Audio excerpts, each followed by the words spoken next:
Ion electron विधि द्वारा समीकरण को कैसे संतुलित किया जाता है, आइए देखते हैं।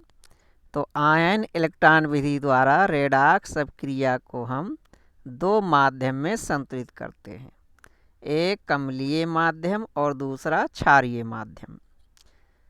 तो देखिए यहाँ पर जो समीकरण हमको दिया गया है ये अम्लीय माध्यम का समीकरण है, क्योंकि समीकरण में देखिए H+ जुड़ा है। अगर समीकरण में H+ जुड़ा है तो ये अम्लीय माध्यम का समीकरण है। लेकिन अगर समीकरण में OH- लगा हुआ है तो समझ जाइए कि ये क्षारीय माध्यम का समीकरण है। तो यहाँ पर जो समीकरण दिया है हमको अम्लीय माध्यम का दिया है। तो इसको कैसे संतुलित करेंगे, तो देखिए हम क्या करते हैं, समीकरण के बाएं पक्ष में दो पदार्थ होंगे, इनके द्वारा दो समीकरण बनेगा। इसके बाद दोनों समीकरण को हम जोड़ लेंगे तो हमारा उत्तर आ जाएगा। तो देखिए हम समीकरण कैसे बनाते हैं। पहले देखिए बाएं साइड में Mn और दाहिने साइड में Mn, यानी दो समान तत्वों को लेकर हम समीकरण बनाएंगे। तो चलिए इन दोनों को हम लेकर समीकरण बनाते हैं।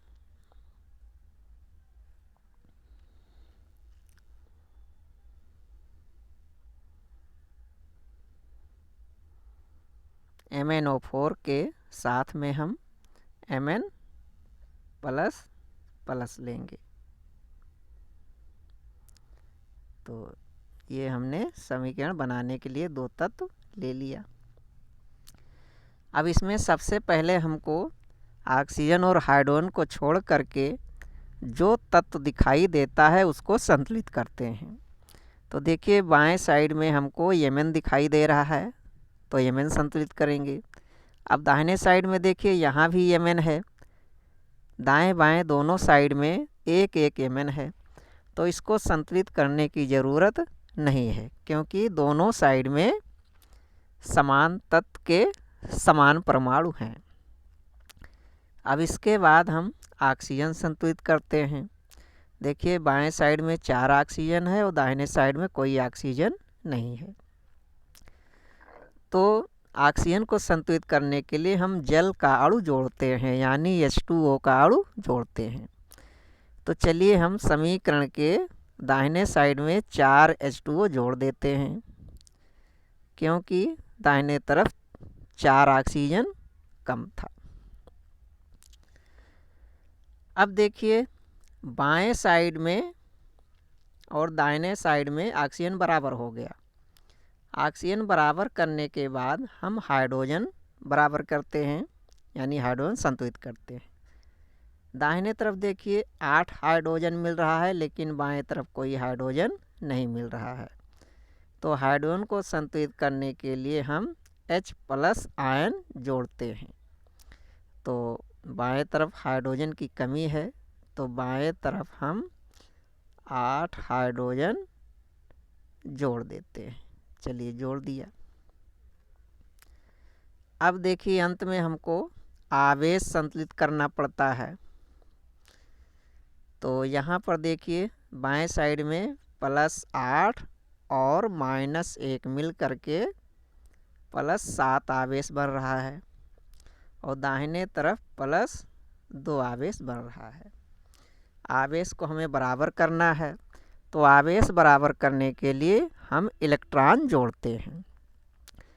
तो अगर बाएं साइड में हम 5 इलेक्ट्रॉन जोड़ दें तो बाएं साइड में भी +2 आवेश हो जाएगा, क्योंकि इलेक्ट्रॉन पर ऋण आवेश होता है। तो चलिए हम बाएं साइड में 5 इलेक्ट्रॉन जोड़ देते हैं। तो बाएं तरफ हमने 5 इलेक्ट्रॉन जोड़ दिया। अब समीकरण के दाएं तथा बाएं दोनों साइड में आवेश बराबर हो गया। जैसे ही आवेश बराबर होता है हम इसको समीकरण 1 मान लेंगे। अब समीकरण 1 हमारा बन गया। तो इसी प्रकार से हम समीकरण 2 बनाएंगे, Fe को लेकर बनाएंगे, यानी आयरन को लेकर। तो चलो हम आयरन को लेते हैं। बाएं साइड से हम लेते हैं Fe प्लस प्लस और दाहिने साइड में Fe प्लस प्लस प्लस। अब यहाँ पर देखिए, अब बाएं साइड में और दाहिने साइड में केवल Fe तत्व है और कोई तत्व नहीं है, तो हम केवल Fe तत्व को ही संतुलित कर देंगे। तो दोनों तरफ एक एक Fe है, संतुलित करने की ज़रूरत नहीं है। अब हम बढ़ते हैं अंतिम चरण की ओर, यानी आवेश संतुलित करने के लिए। बाएं तरफ देखिए +2 आवेश है और दाहिनी तरफ +3 आवेश है। तो अगर हम दाहिनी तरफ एक इलेक्ट्रॉन जोड़ देते हैं तो दोनों तरफ आवेश बराबर हो जाता है, यानी +2 आवेश दोनों साइड में हो जाएंगे। जैसे ही आवेश बराबर होगा हम इसको समीकरण 2 मान लेंगे। अब देखिए क्या करना होता है। समीकरण 1 में देखिए 5 इलेक्ट्रॉन जुड़ा है और समीकरण 2 में 1 इलेक्ट्रॉन। तो इन इलेक्ट्रॉनों की संख्या से हम एक दूसरे में गुणा करते हैं।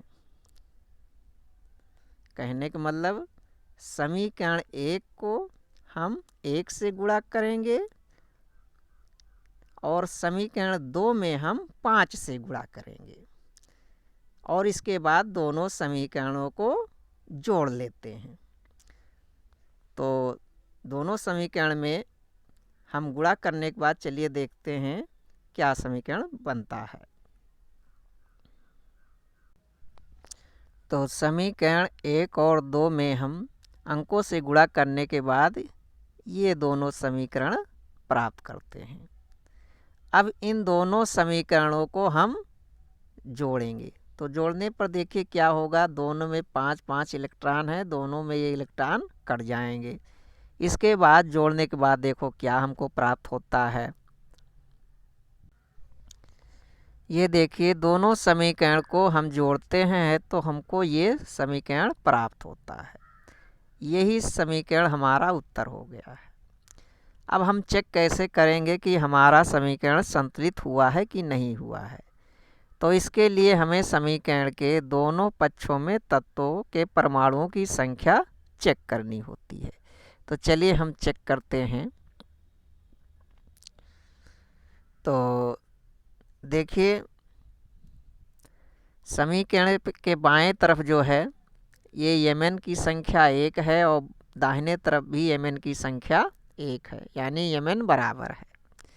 ऑक्सीजन बाएं तरफ 4 है और दाहिने तरफ भी ऑक्सीजन 4 है, ऑक्सीजन बराबर हो गया। Fe बाएं तरफ 5 है, दाहिने तरफ Fe 5 है, यानी Fe बराबर है। अब हाइड्रोजन बाएं तरफ 8 और दाहिने तरफ भी 8 हाइड्रोजन है। तो सारे तत्व दोनों पक्षों में बराबर हैं, इसका मतलब समीकरण हमारा संतुलित हो गया। इसी प्रकार से अम्लीय माध्यम में जो भी समीकरण होते हैं उनको सबको हम संतुलित इसी विधि से कर सकते हैं। इसके बाद क्षारीय माध्यम में आयन इलेक्ट्रॉन विधि द्वारा हम समीकरण कैसे संतुलित करते हैं, इसके लिए अगला वीडियो देखिएगा।